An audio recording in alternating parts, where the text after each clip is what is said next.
Hey everybody, how you doing? Today we're talking about the movie Natty, and I think this movie came out in August, and I finally just got around to watch this movie.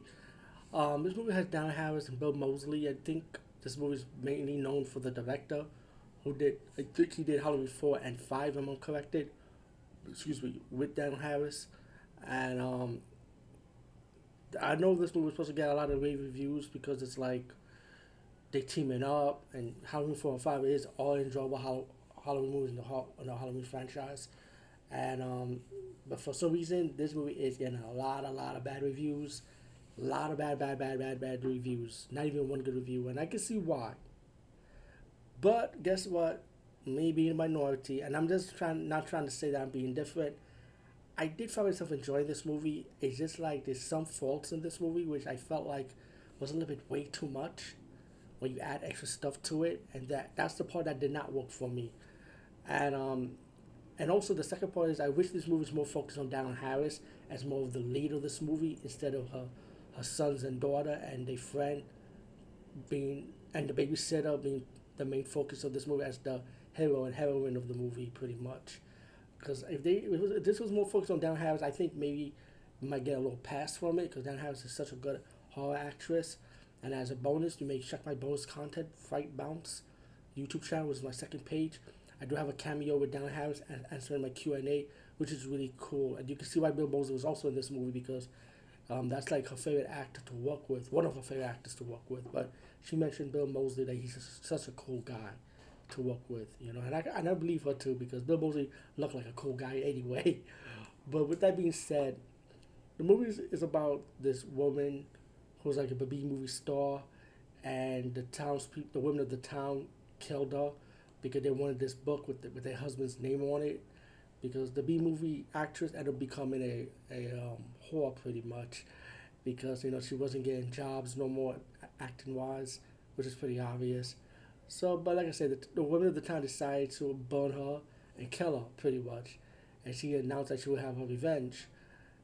This is when people get confused because now people thinking this is gonna be like a paranormal movie when she was a when the ghost of this woman wants to get revenge from the townspeople, of the kids and the men of the town, and that kind of killed her pretty much, kind of like Freddy Krueger like. But no, it ended up going to another turnaround. And the time I released this review, this movie already been out. You guys and the gals already seen it anyway.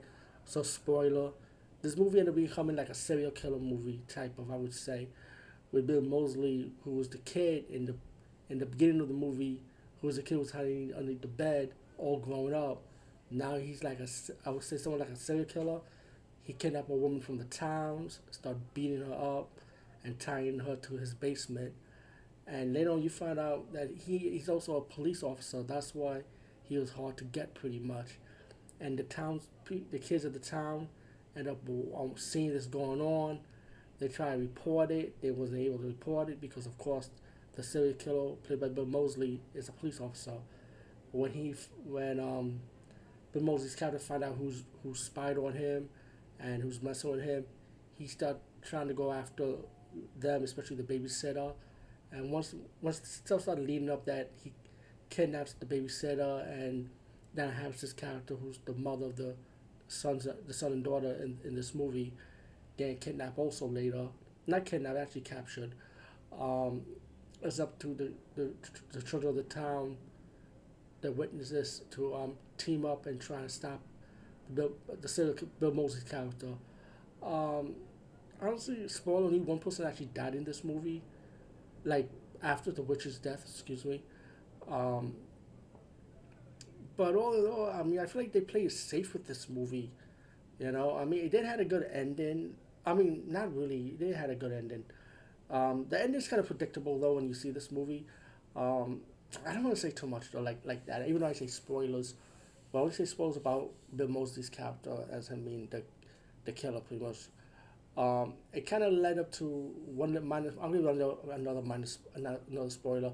It did lead to the supernatural elements when you find out Bill Moseley's character is possessed by the woman that died in the beginning of this movie, the witch actually possessed him. So he was possessed, and when he was unpossessed, you could take a guess who he possessed after that.